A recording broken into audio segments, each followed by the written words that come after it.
Sabah everybody and welcome back to the channel. Today we're going to talk about the Galaxy Z Flip. I've been using this guy for the last couple of weeks as a daily driver, and I have to say that definitely the experience of using a device that can fold down to the size of a wallet, literally that small in our pocket, and of course the ability of opening it up to using a device that is a 6.7-inch display is very unique, and I think Samsung nailed it and did a lot of good improvements over the Galaxy Fold. But I still believe that this is basically meant for a specific demographic, and I'll go ahead and talk to you guys a little bit more about that. But in this video, I'm going to cover the good and the bad about using the Galaxy Z Flip for the last couple of weeks, and of course share with you guys what I'm going to do with it. Am I going to keep it or am I going to return it? This is TK, and this is the Galaxy Z Flip, and let me know of course in the comments below what do you guys think of the colors. Let's check it out.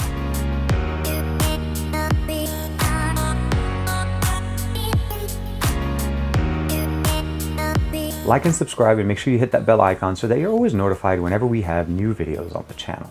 So first things first, we'll get things out of the way. Obviously, this is the Galaxy Z Flip. This is Samsung's second foldable device that they've released to the public, what I mean by this is essentially this is a device that you can go down to your local Best Buy, AT&T store, Sprint store, if I'm not mistaken, and actually even go to Samsung's website to be able to purchase one of these when they become available.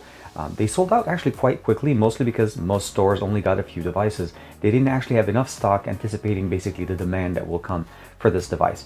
The price point for this right now in the US is $1,380 without taxes. So just keep in mind, in the US we actually purchase things and then there's tax added on top of that, which brings up the price close to around $1,500 after we add taxes, depending on the state that you're in. For me, it was literally close to 1,500 bucks, and I didn't even actually have purchased a case with it. That was just for the device, picked it up directly from Best Buy here in the US, and it works and it does everything that it's intended to do. Obviously, it is a lot cheaper than what we got with the Galaxy Fold. It's about $500 or so cheaper when you consider taxes and so on. And what you're getting here essentially is a foldable device. Again, 6.7-inch display, 1080p panel. We're not talking about any kind of high refresh rate. This is again just straight 60 frames per second OLED. And depending on the angle that you're looking at, let's go ahead and bring it in back. You can kind of see the crease, and it just doesn't actually show when you're looking at it straight. So when we're looking at it straight ahead, we don't necessarily see it. So we'll go ahead and open up the Google Play Store. Everything works great. I have gestures built in here. It did come out with One UI 2.1, which is the similar version of software that we're going to be seeing with the Galaxy S20. It did come with a lot of features that we normally didn't see. So first and foremost, Android 10.0 out of the box. That's one thing, so we didn't have to wait for an update. We have gesture support, which is very nice. So let's go ahead and just show right there the assistant swiping up from the side, and of course the ability of launching different things, installing custom launchers, doing everything that you want. Now, the device does support standard Android navigation gestures, but you do need to be using the One UI launcher. So in this case, I'm using Nova Prime. I lost the ability of using standard Android gestures, and I'm basically using, for the most part, just the standard gestures as if the buttons are sitting here. So swiping down from the bottom here, I can swipe down from the right, close all, and of course, swipe down here to go back. So this would be my back button right here.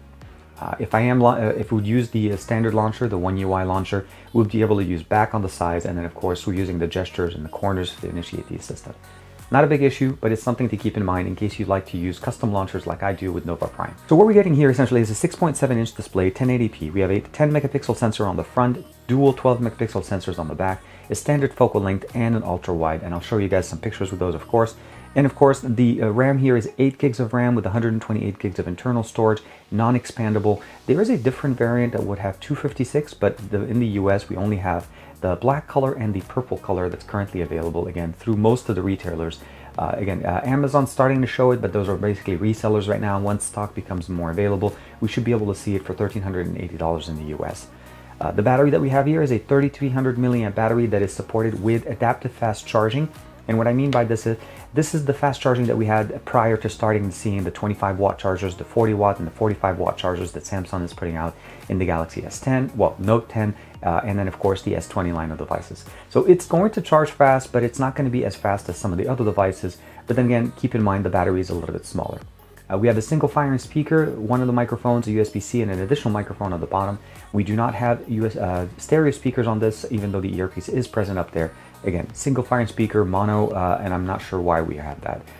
The display, again, is a little bit more reinforced. If you guys haven't seen it yet, but the Jerry Rig video, or the Jerry Rig Everything's video, they showed us basically that there are some particulates of glass beneath the plastic coating that we have on the top. So even though it feels the same as the Galaxy Fold. It does have a little bit more resiliency, but it is below that. They still recommend us not to actually press too hard with our fingers and actually use our basically any kind of sharp things, and do not put it next to magnets. It does not have any A rating, it's basically the IP rating on this, so just keep that in mind.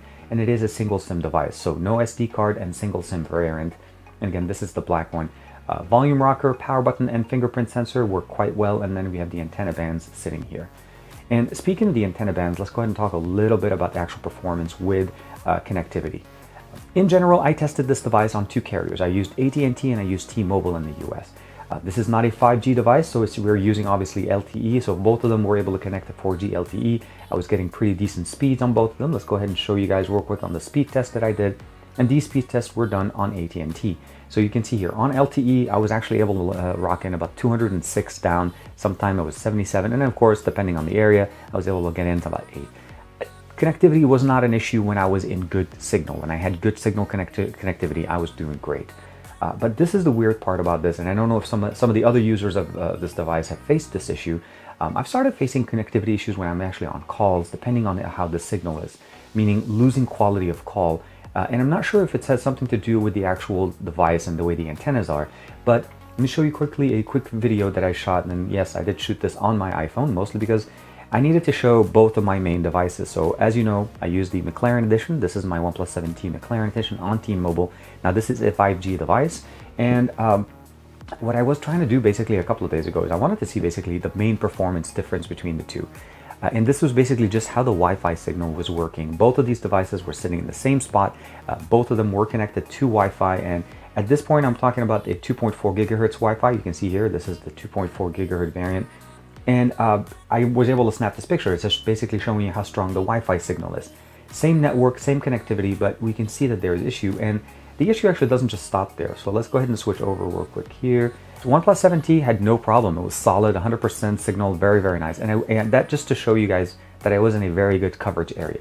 But the Galaxy Z Flip, for some reason, this basically had a lot of issues maintaining the actual connectivity. So it bounced between 80s. Sometimes it'll go to 100 and it dropped as low as 75 and even 55. And you could definitely see something isn't just, we don't have the same kind of coverage with Wi-Fi as far as just basically maybe the antennas. So, but I did also experience some of those issues when I was using it for phone calls. At sometimes different areas where it was not getting me the best connection. It could be my unit, could be very specific to the area I was in. There's a lot of different factors, but it's something to keep in mind if you're considering getting this. Wi-Fi may have some issues. I do want to mention though that at 5 gigahertz I did not have any issues. It did actually perform much better in the same spot. But at 2.4, which is generally what you get when you go outdoors and coffee shops and so on, there's a good chance that you may have some Wi-Fi connectivity concerns. But other than that, I think overall the device itself held its own. Battery life was pretty good. I was able to get a solid day out of this, even though it's a 3300 milliamp battery.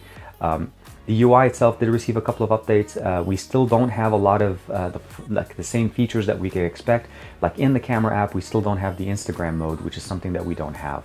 What we had with the S10 line of devices and even the Note 10. The cameras perform really nice, and I really like the fact that we have that single take here, that ability of taking a quick video and just taking so many images here. You can see it in the gallery that it actually designates it. So you can see my son was doing some homework, eating some popcorn, and then here took a quick little snippet, little image, and it's highlighted there. It took a quick image right there, bokeh effect right there, a little monochromic image.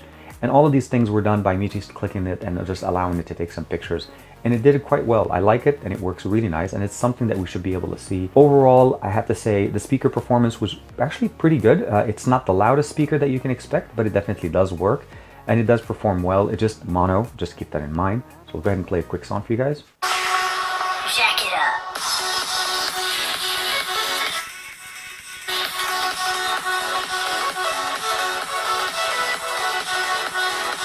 So the video itself, as you notice, there's a little bit of pillow boxing, mostly because of the aspect ratio of the device. Obviously, this is a much longer form factor than what we're used to. But sound-wise,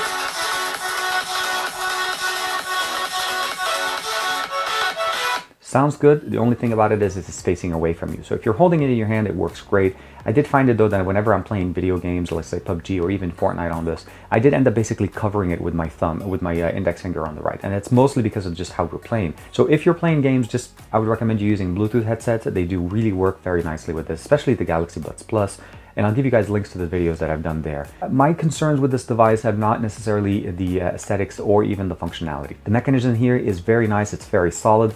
The device serves quite a bit of purpose. The ability of actually using it in this form is definitely very nice. It is very slippery, so I do recommend either putting in a case, and again, I'll give you guys a link to that video that I did a couple of days ago, or some skins, and this was basically a very nice recommendation.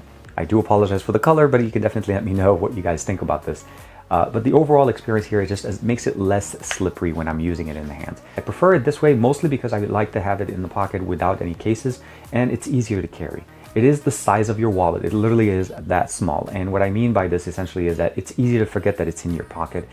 So I recommend you keeping this in the front pocket, not in the back pocket, so you don't get any chance of sitting on it and damaging the glass if you don't have a case on it. It is actually very nice as far as the form factor, and it does get easier to do one-handed flips. And what I mean by that, and here we are, one-handed flips. When you have something like a case on it, it does work a little bit better as it adds a little bit of weight to it there. And now we're seeing more and more different functionalities brought in. So task changer is here, clock face, multi-star, noti-star, lock star, and of course theme park, nice catch, one-handed operation, edge lighting plus, as well as the sound assistant. Now when it comes to gaming, depending on the game that you're using, it's going to be a different experience. But for the most part, keep in mind that the device processor and everything generates the heat a little bit higher here. So when you're holding the phone, you're going to be holding it very nicely. And again, make sure that you allow the speaker to actually be uncovered. Specification wise, or as far as resolution, as you can imagine, we'll go into graphics, extreme and HDR, and Ultra HD still hasn't, well, Ultra HD hasn't been available yet, but I keep it under colorful, extreme, and HDR, and of course the 855 Plus with 8 gigs of RAM should not have any problems with it. Let's go ahead and start it, and I'll give it a second for it to start, and I'll show you guys a quick walkthrough with it. But as it's going loading and getting us into the actual playground, I do want to mention that we still do not have DeX support out of the box. So right now, as we had last year, with the Galaxy Fold, let's go ahead and start walking around. DeX was not supported, and it basically should be coming as an update. The hardware should be capable of providing us the DeX experience, and there's no reason why we cannot use it. It does support Android Auto, and it also supports display mirroring, but no DeX support at this time. One thing to keep in mind, we do have Game Booster built in here, and it does activate automatically once you turn it on, so you can basically turn off notifications, monitor games, screen lock, and of course screenshot if you want to be able to take any pictures out of this. You can see some people are actually starting to customize the airplane, and you can see there is no issues, no stutters.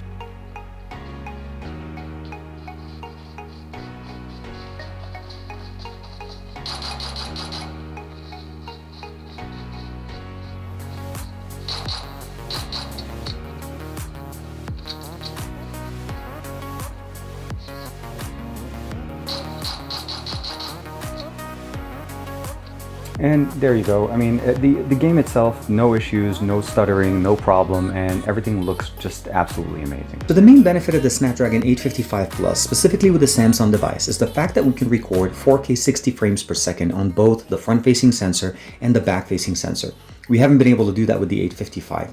Now, 8K recording has been reserved basically to the, I would say, the 865 that's coming out right now in early 2020 with some devices. And I'm just recording this real quick for you guys, just to show you guys what it looks like here on the device. I'm actually propping the phone on the table at an almost, I would say maybe a 90, maybe almost a little bit, I would say maybe 85-degree angle, and it's facing me, and I'm recording standard 16:9 aspect ratio video. You can also use this to do videos for, let's say, social media with the standard vertical option.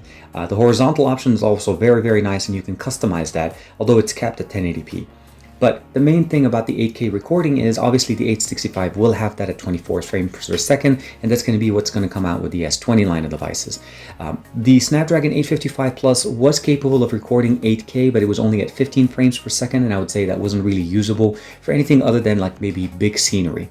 But let's not waste any time. Let's go ahead and switch over to the back-facing sensor, and let me show you guys how the video looks like, and of course the benefit of having that small display right there. So the small display on the outside may not be the most functional display. It does actually provide us a few functional things that we cannot get with any other device. Namely, the ability of doing what I'm doing right now for you guys. It's the ability of centering it and actually seeing how I look like in this video, even though I'm using the back-facing sensors and I'm using the Super Steady, which should give us really good video as far as basically stabilization and of course the audio and the performance from there. The main benefit of this, of course, is that just in case you want to do the things on your own, you can actually even fold the device, have it propped on a table, and just compose your video in the right way. And you know exactly if you're in focus, if you're actually in the shot, if there's room above your head, if there's anything going on.